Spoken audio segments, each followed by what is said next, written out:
First force of all creation, to you I bow.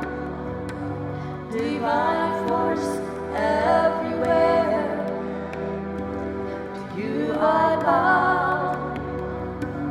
Creative force, primal force, to you I bow.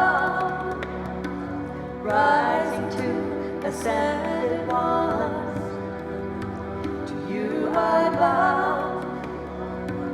First force of all creation, to you I bow.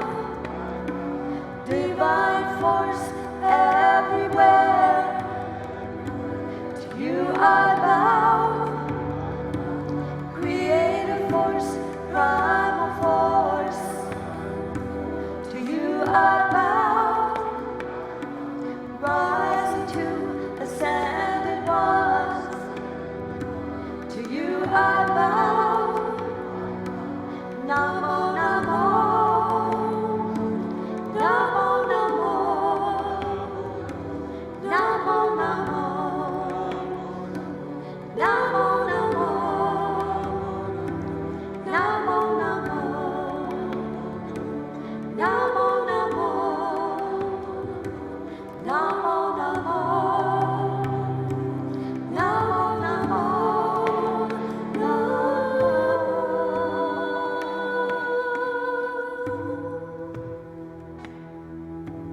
first force of all creation.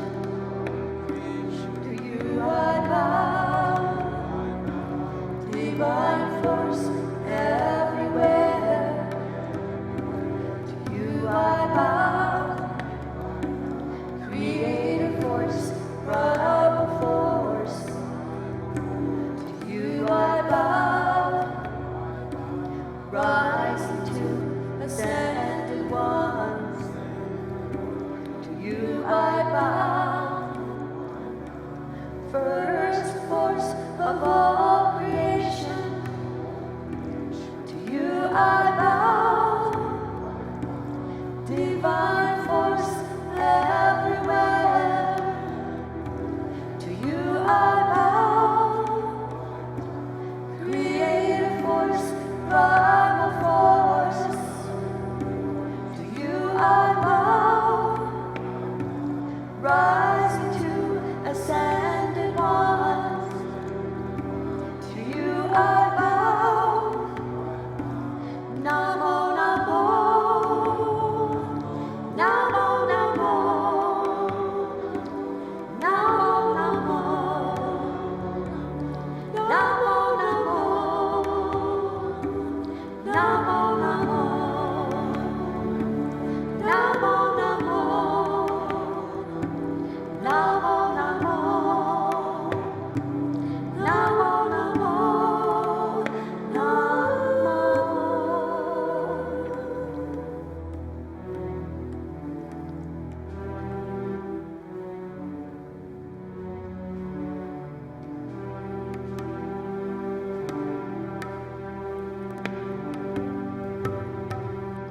Adi Shakti, Adi Shakti, Adi Shakti, Namo Namo, Namo Namo, Sarva Shakti, Sarva Shakti, Sarva Shakti, Namo Namo, Namo Namo, Brindam Bhagavati, Brindam Bhagavati, Brindam Bhagavati, Namo Namo, Namo Namo, Kundalini, Mahadi Shakti, Mahadi Shakti, Namo Namo, Namo Namo.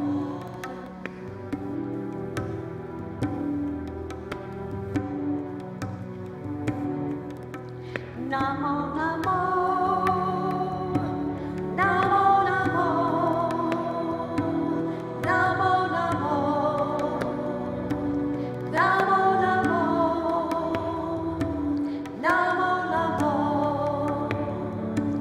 Namo Namo, Namo Namo, Namo Namo, Namo.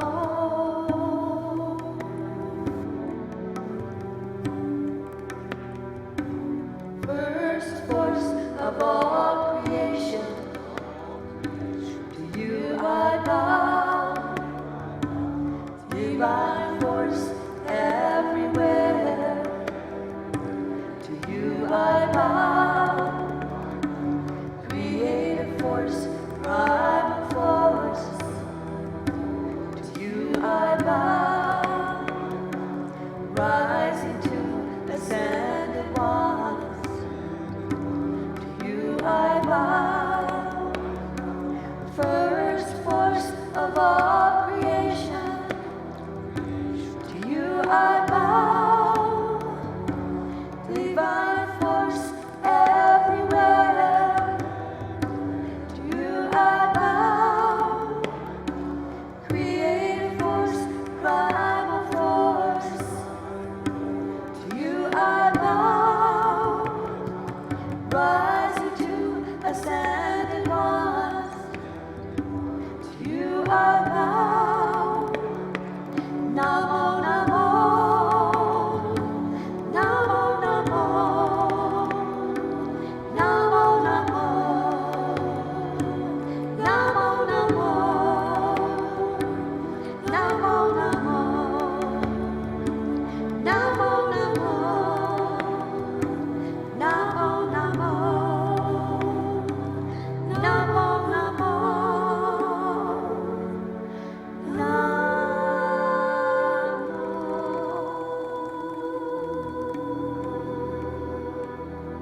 Welcome to our 7th session in our 10-session series, Mastering Life. Before I begin, I'd like to ask for a couple of volunteers after this is over to help clear this particular altar area in preparation for the next service. Thank you. There's a true story told about a frog that was stuck in a deep rut on a dirt road. And he hopped and hopped and hopped, but couldn't get out of this rut. He was exhausted throughout the night working to try to get out of this rut. But in the morning, he heard a big truck coming down the road, and he was out in a heartbeat.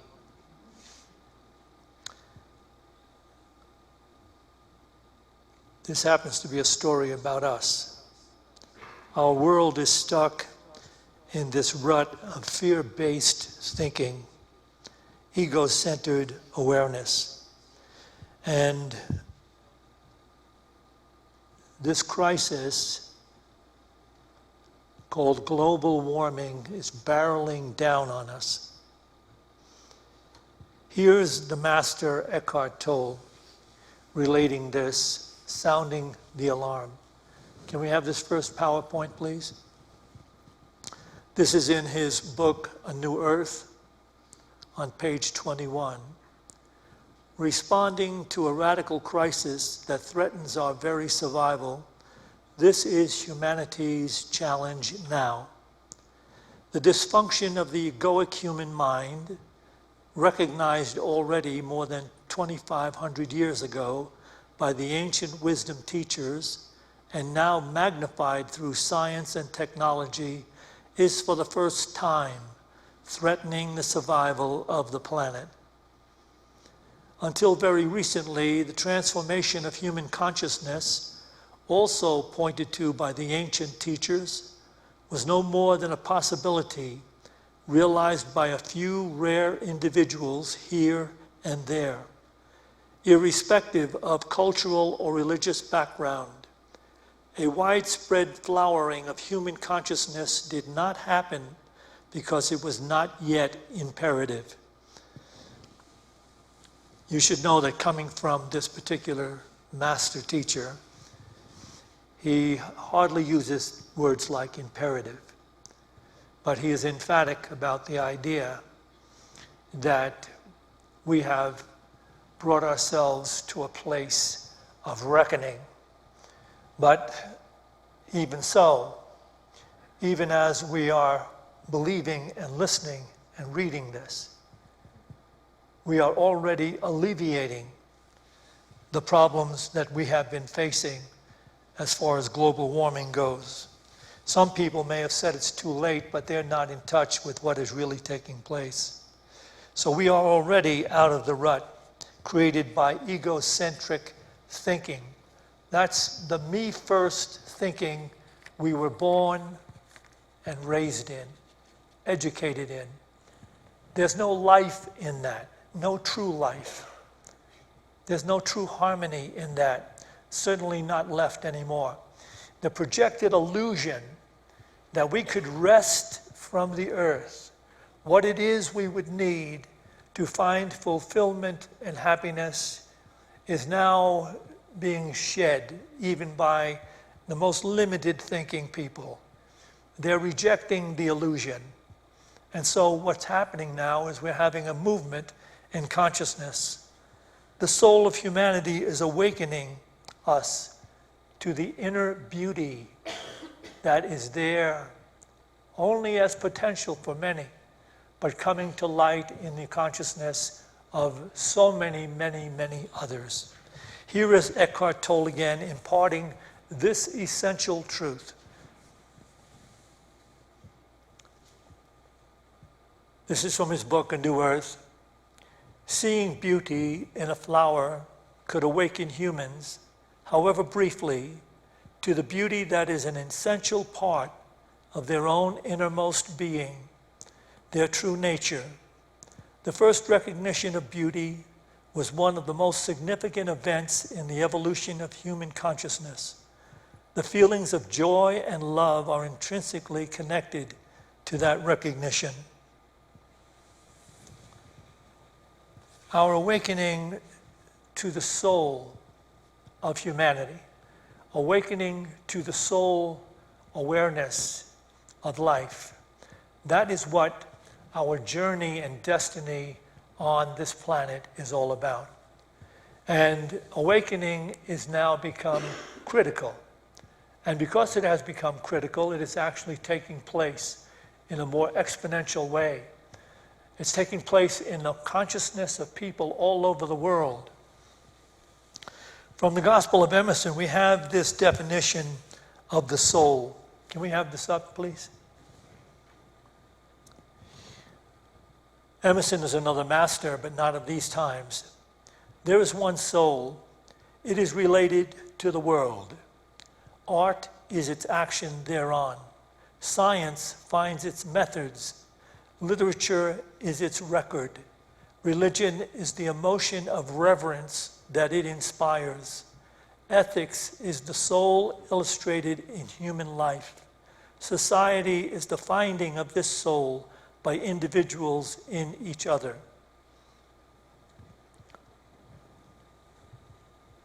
This awareness, this reality, it opens the consciousness to reverence, a joy and a peace that are not contingent upon the conditions and circumstances of the world outside.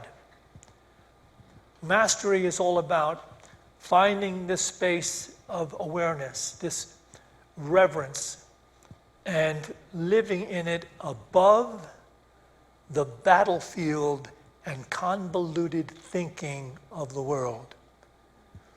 So we are not called out of the world. We're called to be in the world, but no longer of it, so that we are not part of the conflict and creating more conflict. Our very consciousness is what's going to be healing this planet, and is right now happening in a big way. There's an awakening that's taking place, and you will soon see it and recognize it as the months come closer and closer to this next election. You're going to see amazing things taking place in relationship to this consciousness. True religion, an internal process, leads to the emotion of reverence that this teacher is speaking to. This internal process, which is what true religion is all about. It's about meditation. And meditation is what purifies the consciousness, the mind, and allows that refined, divine insight to move in our awareness so that we're no longer afraid. We're no longer confused. We know what is needed, what needs to be said, needs to be done, needs to be accomplished. We don't just speculate on it. We know, because it is the oversoul of life that is now guiding us in our journey in this world.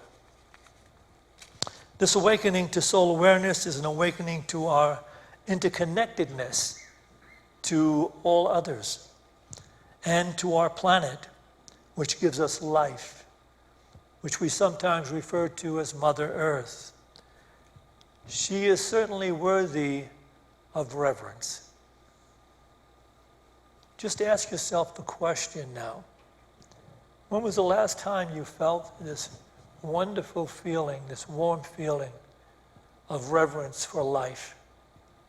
You get up and looked out at the world, or maybe you were on a vacation, or maybe you were just taking a drive in the country, or maybe you were settled down fishing somewhere, or maybe you just saw children at play in the schoolyard, or maybe you saw for a moment, you awakened for a moment to the activities of a very real dog. You saw the dog, a real dog, not just a concept of a dog, not just a mental construct of the different things of nature. You saw and felt the beauty and the miracle of dogs. What if there were no dogs, and then all of a sudden there were dogs?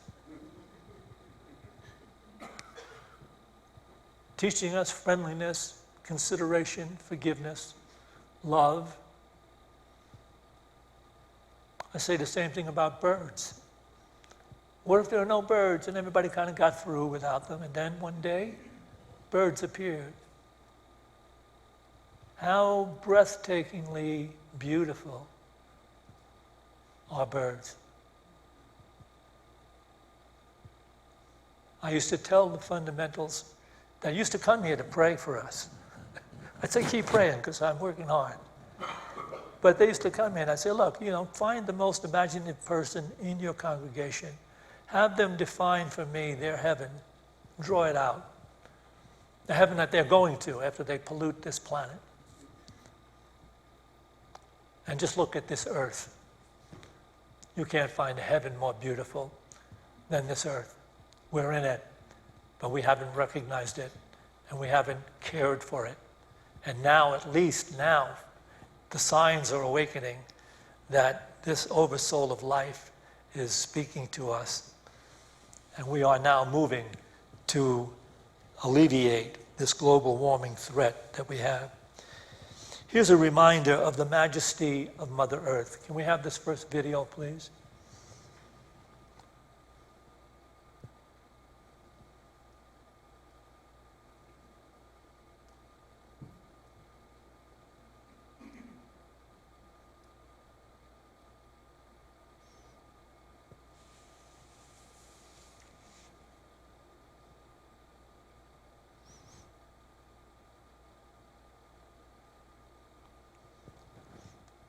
Are we going to get some sound on this?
Said, a man who understands the Tao in the morning can die contented. You want us to start it over? Yes.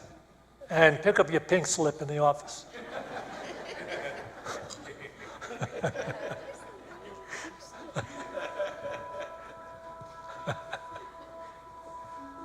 I jest. Say in Hindu mythology, they say that the world is the drama of God. God is not something in Hindu mythology with a white beard that sits on a throne that has royal prerogatives.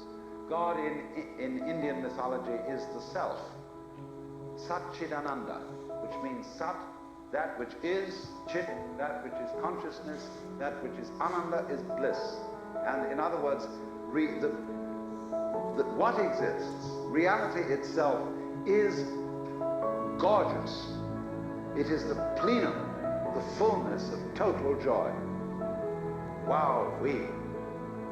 And all those stars, if you look out in the sky, is a firework display like you see on the 4th of July, which is a great occasion for celebration. The universe is a celebration. It's a firework show to celebrate that existence is. Wow-wee.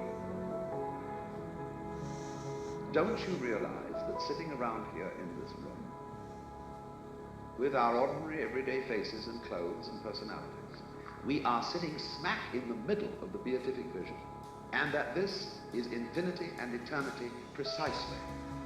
It is it, and this is the beatific vision. This is God. But Confucius once said, a man who understands the Tao in the morning can die contentedly in the evening. That is to say, if you have ever lived one complete moment, you can be ready to die. You can say, well, that was it. That was the good. That I've had it. What you are basically, deep, deep down, far, far in, is simply the fabric and structure of existence itself. Everybody is I. You all know you're you. And wheresoever beings exist throughout all galaxies, it doesn't make any difference. You are all of them. And you suddenly say, good heavens, what was I making all that fuss about? Because here we are. It's what we've been looking for all the time. It's just right here. And that's the thing.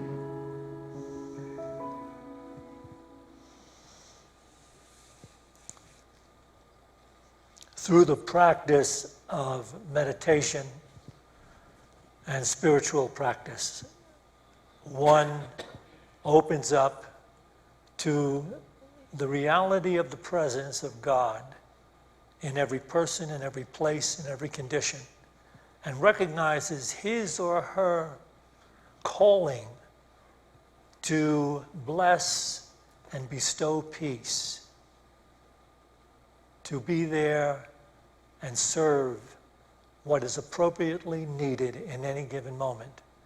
And then you will know what it means to truly be alive. He talks about one moment of the awareness of the presence of God is enough to satisfy you for your entire life. And we can have many moments of that. At this present time, meditation is being hailed by the AMA even, that is our traditional medical society, as a practice that alleviates mental and physical stress, and along with that, a host of disorders and diseases plaguing the human race. The benefits of meditation are spreading exponentially to people all over the world, awakening them to soul awareness or God consciousness, which in turn opens their minds to the universal awareness, now providing solutions to global warming. As I said, there's young people coming in. They're coming in without a load of karma locked up in their souls. They're coming in on a mission because they're going to awaken very easily through the spiritual awareness. And they're going to be bringing forth innovations that are going to heal our planet. And they're going to bring service that's going to heal our planet. Can we have this next video, please? This is just one small example of what's taking place.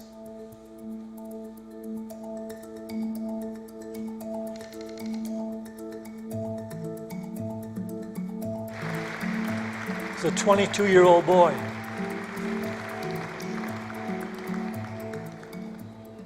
What if there were an even better way to clean the oceans?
Beside this incredible innovation, there are scientific innovations taking place everywhere, and groups of people are forming. There's huge groups of people now involved in planting trees everywhere they can.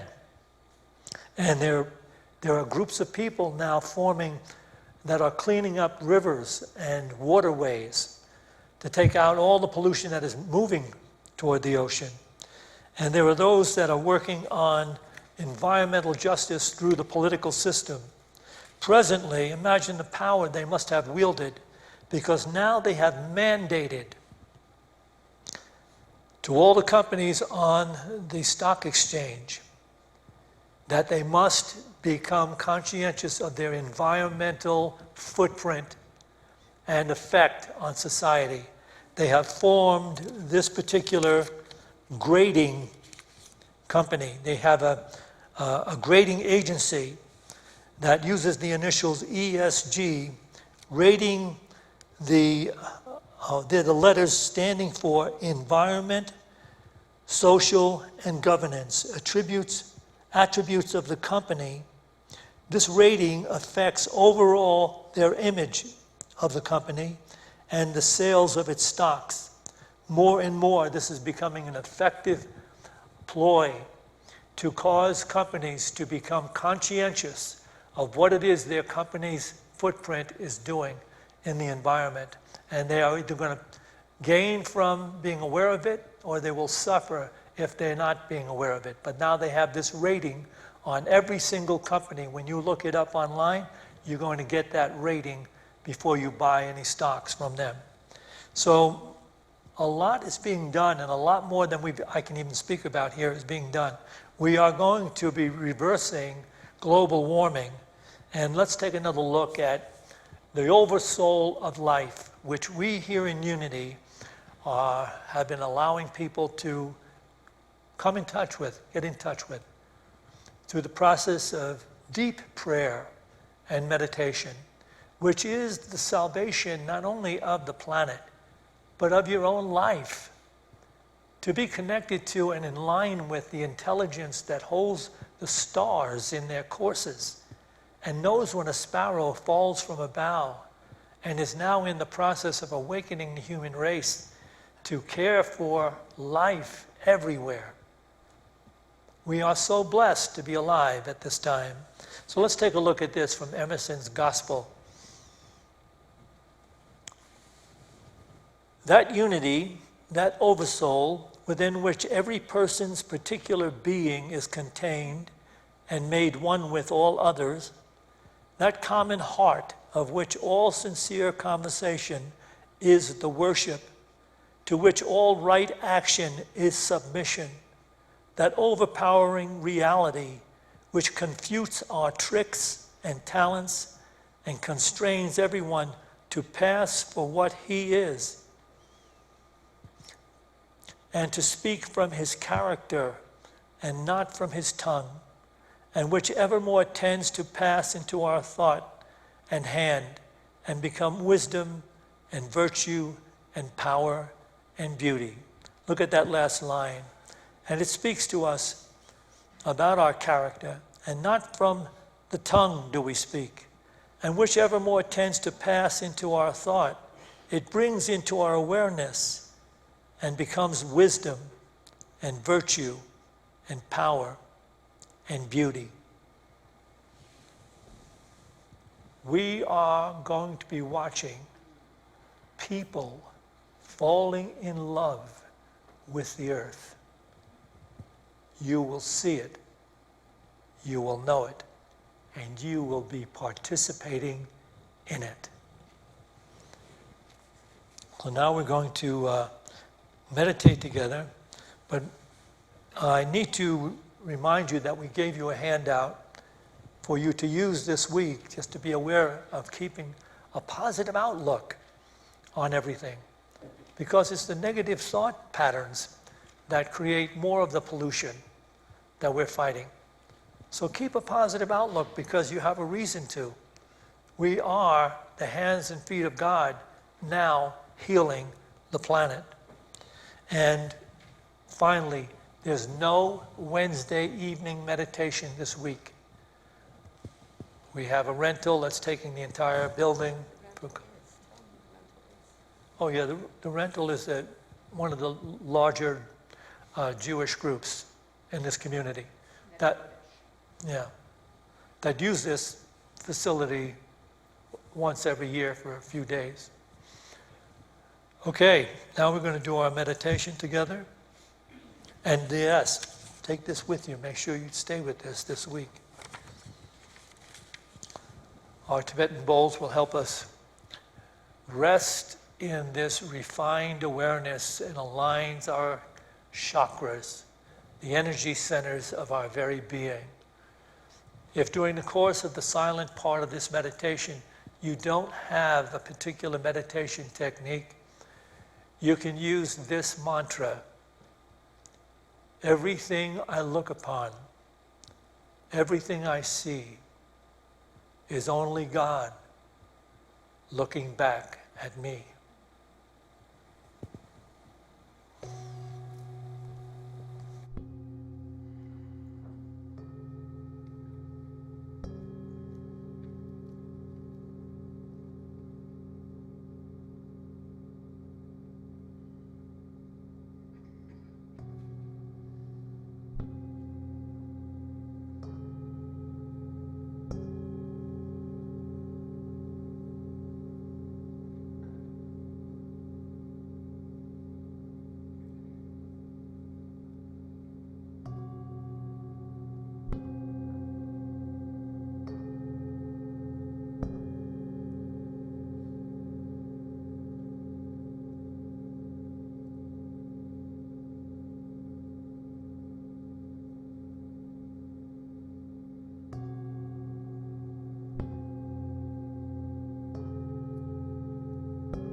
As we go forth from this meditation, let us go forth in the inspiration of the divine transformation of humanity.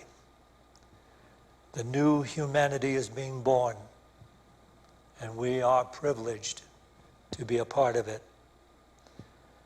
And for this opportunity to practice the presence in every moment, we give thanks. In the very name and nature of that divine intelligence at the core of our being, which we refer to as the living Christ, or Buddha nature, or the Tao in life. And to this, we say, Amen.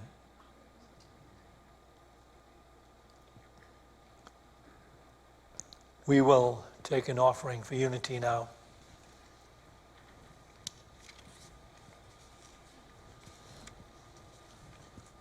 As we're preparing to do this, I'd like to remind you that our 11 o'clock service is going to be extraordinary.